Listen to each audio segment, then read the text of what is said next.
नमस्कार, आप देख रहे हैं लोकलेंस न्यूज बुलेटिन। मैं हूं आपके साथ कृतिका पाठक। सबसे पहले नजर डालते हैं आज की प्रमुख सुर्खियों पर।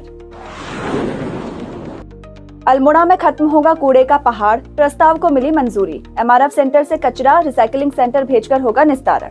बागेश्वर बना साइबर ठगों का सॉफ्ट टारगेट, 49 दिनों में 2.76 करोड़ की ठगी। पीड़ितों को वापस मिले 41 लाख रुपए। एसएसजे विश्वविद्यालय में 200 छात्रों को बैक एक्स परीक्षा देने का अंतिम मौका। इस बार परीक्षा न देने पर परिणाम रहेगा अपूर्ण। बागेश्वर, घास काट रही महिला पर झपटा तेंदुआ, भागकर बचाई जान। गरुड़ तहसील मुख्यालय के पास घटना, क्षेत्र में दहशत। अल्मोड़ा में झूलते बिजली के तार बने खतरा, घर छूकर गुजर रही लाइनें। यूपीसीएल के खिलाफ लोगों में आक्रोश। बच्चा चोरी के शक में महिला को खंबे से बांधकर पीटा। रुद्रपुर के ट्रांजिट कैंप थाना क्षेत्र की घटना, पिटाई का वीडियो वायरल। गैरसैंण विधानसभा सत्र के पहले दिन राज्यपाल का अभिभाषण, उपलब्धियां गिनाई। विकसित उत्तराखंड 2047 का रखा लक्ष्य। शिक्षा प्रणाली को अर्थव्यवस्था की जरूरतों से जोड़ना होगा, पीएम मोदी। नई शिक्षा नीति बाजार और तकनीक आधारित कौशल पर दे रही जोर। पश्चिम एशिया संकट पर संसद में हंगामा, चर्चा की मांग पर अड़ा विपक्ष। सरकार ने बताया अराजक। ईरान इजरायल युद्ध से कच्चे तेल में 31% उछाल, कीमत $120 प्रति बैरल के करीब। रिफाइनरियों को एलपीजी उत्पादन बढ़ाने के निर्देश। तेहरान में ट्रंप का सत्ता पलट का सपना मुश्किल।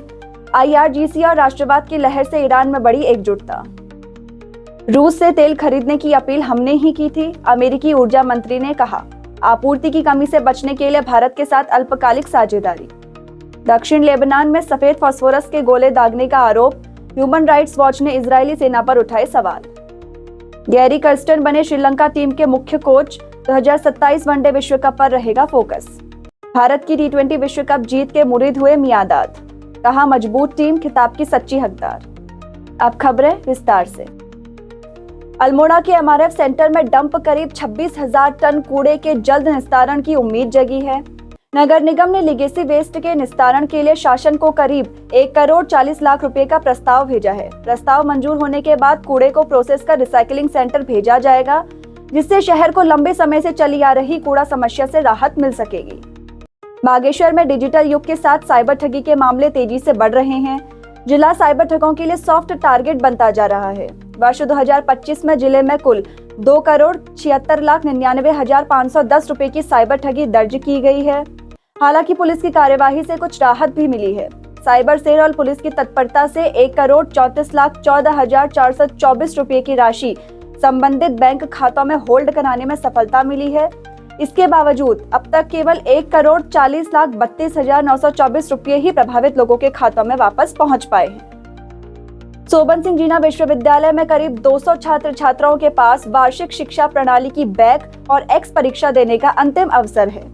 विश्वविद्यालय प्रबंधन ने स्पष्ट किया कि यदि इस बार भी कोई विद्यार्थी परीक्षा में शामिल नहीं होता है तो उसका परीक्षा परिणाम अपूर्ण माना जाएगा। विश्वविद्यालय में 12 मार्च से बैक और एक्स परीक्षाएं आयोजित की जाएंगी। इसके लिए विश्वविद्यालय की वेबसाइट पर परीक्षाओं की समय सारणी भी जारी कर दी गई है। गरुड़ तहसील मुख्यालय के पास उस समय हड़कंप मच गया जब घास काट रही एक महिला पर तेंदुए ने झपट्टा मार दिया। अचानक हुए हमले से घबराई महिला ने किसी तरह भागकर अपनी जान बचाई। घटना के बाद क्षेत्र में दहशत का माहौल बन गया। स्थानीय लोगों ने वन विभाग से तेंदुए की गतिविधियों पर नजर रखने और सुरक्षा के इंतजाम करने की मांग की है।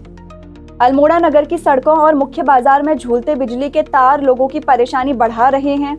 खंभों से घरों तक पहुंच रही बिजली की लाइनें कई स्थानों पर काफी नीचे लटक रही हैं, जिससे लोगों में खतरे की आशंका बनी हुई है। तेज हवा या बारिश के दौरान तार टूटने और करंट लगने का डर बना रहता है। इसके बावजूद Uttarakhand power corporation limited UPCL की ओर से बिजली लाइनों को दुरुस्त करने की कार्यवाही न होने से लोगों में आक्रोश बढ़ता जा रहा है। रुद्रपुर के ट्रांजिट कैंप थाना क्षेत्र में लोगों ने बच्चा चोरी के शक में एक महिला को बिजली के खंभे से बांधकर उसकी पिटाई कर दी। सूचना मिलने पर पुलिस मौके पर पहुंची और महिला को कोतवाली ले गई। जांच में महिला को मानसिक रूप से कमजोर मानते हुए पुलिस ने उसे छोड़ दिया। वहीं घटना का वीडियो अब सोशल मीडिया पर तेजी से वायरल हो रहा है। ग्रीष्मकालीन राजधानी गैरसैंण के भराड़ीसैंण में विधानसभा सत्र के पहले दिन गुरमीत सिंह ने सरकार की उपलब्धियां गिनाते हुए भविष्य का रोडमैप पेश किया। उन्होंने कहा कि सरकार नवाचार, प्रौद्योगिकी और अवसंरचना विकास के माध्यम से विकसित भारत की तर्ज पर विकसित उत्तराखंड 2047 के संकल्प के साथ काम कर रही है। नरेंद्र मोदी ने कहा कि देश की शिक्षा प्रणाली को अर्थव्यवस्था की वास्तविक जरूरतों से जोड़ने की प्रक्रिया को तेज करना होगा। उन्होंने बताया कि राष्ट्रीय शिक्षा नीति 2020 ऐसे पाठ्यक्रम की नींव रखती है जो बाजार की मांगों और वास्तविक अर्थव्यवस्था के अनुरूप है। इसमें विशेष रूप से बुद्धिमत्ता, ऑटोमेशन, डिजिटल अर्थव्यवस्था और डिजाइन आधारित विनिर्माण जैसे क्षेत्रों पर ध्यान दिया गया है, जिससे देश इनोवेशन आधारित अर्थव्यवस्था की ओर तेजी से बढ़ सके। संसद के बजट सत्र के दूसरे चरण के पहले दिन पश्चिम एशिया में ईरान पर अमेरिका और इजरायल के हमले से बनी स्थिति को लेकर जमकर हंगामा हुआ। विपक्ष इस मुद्दे पर चर्चा की मांग पर अड़ा रहा, जिससे लोकसभा में कामकाज प्रभावित हुआ। विपक्ष की बदली रणनीति के कारण ओम बिरला को पद से हटाने संबंधी प्रस्ताव पर चर्चा भी शुरू नहीं हो सकी, जबकि यह प्रस्ताव विपक्ष की ओर से ही लाया गया था। सरकार ने विपक्ष पर अराजकता फैलाने और चर्चा से भागने का आरोप लगाया। ईरान और इजरायल के बीच बढ़ते युद्ध के कारण उत्पादन और आपूर्ति पर संकट की आशंका से अंतर्राष्ट्रीय बाजार में कच्चे तेल की कीमतों में सोमवार को करीब 31% तक उछाल आ गया। कीमतें लगभग 45 महीनों के उच्च स्तर करीब $120 प्रति बैरल तक पहुंच गई। हालांकि बाद में इनमें कुछ गिरावट आकर यह लगभग $105 के आसपास आ गई। इस बीच केंद्र सरकार ने स्थिति को देखते हुए रिफाइनरियों को एलपीजी उत्पादन बढ़ाने के निर्देश दिए हैं, ताकि घरेलू जरूरतों की आपूर्ति प्रभावित न हो। तेहरान में सत्ता परिवर्तन को लेकर चल रही चर्चाओं के बीच हालात जटिल होते नजर आ रहे हैं। विश्लेषकों का मानना है कि इस्लामिक रिवॉल्यूशनरी गार्ड कॉर्प्स की मजबूत पकड़ और मोस्तबा खामनेई के नेतृत्व के प्रभाव से देश के भीतर एकजुटता बढ़ी है। वहीं डोनाल्ड ट्रंप की सत्ता पलट की संभावनाओं को झटका लगा है, क्योंकि जनता के एक बड़े वर्ग में राष्ट्रवाद की भावना और मजबूत होती दिखाई दे रही है। अमेरिका के ऊर्जा मंत्री क्रिस राइट ने कहा कि रूस से तेल खरीदने के लिए भारत से अपील अमेरिका की ओर से ही की गई थी। उनका कहना है कि यह कदम वैश्विक आपूर्ति में संभावित कमी को देखते हुए एक अल्पकालिक व्यवस्था के तहत उठाया गया था। उन्होंने कहा कि इससे ऊर्जा आपूर्ति में संतुलन बनाए रखने में मदद मिलेगी और बाजार में तेल की कमी का खतरा कम होगा। ह्यूमन राइट्स वॉच ने आरोप लगाया है कि इजरायल की सेना ने दक्षिण लेबनान में सफेद फास्फोरस से भरे गोले दागे हैं।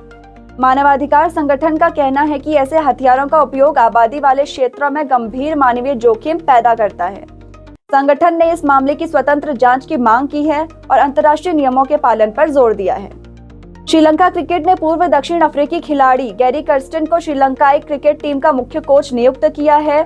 58 वर्षीय कर्स्टन का अनुबंध 15 अप्रैल 2026 से शुरू होकर 14 अप्रैल 2028 तक चलेगा। उनका मुख्य लक्ष्य टीम को मजबूत बनाते हुए 2027 क्रिकेट विश्व कप के लिए तैयार करना होगा। जावेद मियांदाद ने भारत की ऐतिहासिक जीत की सराहना करते हुए कहा कि भारत की टीम T20 विश्व कप जीतने की सच्ची हकदार थी। पाकिस्तान के पूर्व टेस्ट कप्तान ने कहा कि भारतीय टीम के पास मजबूत बल्लेबाजी, स्पिन और तेज गेंदबाजी का बेहतरीन संयोजन है। उन्होंने कहा कि टीम का ड्रेसिंग रूम माहौल और युवा खिलाड़ियों का प्रदर्शन शानदार है, जो भविष्य में भी टीम को लगातार सफलता दिला सकता है।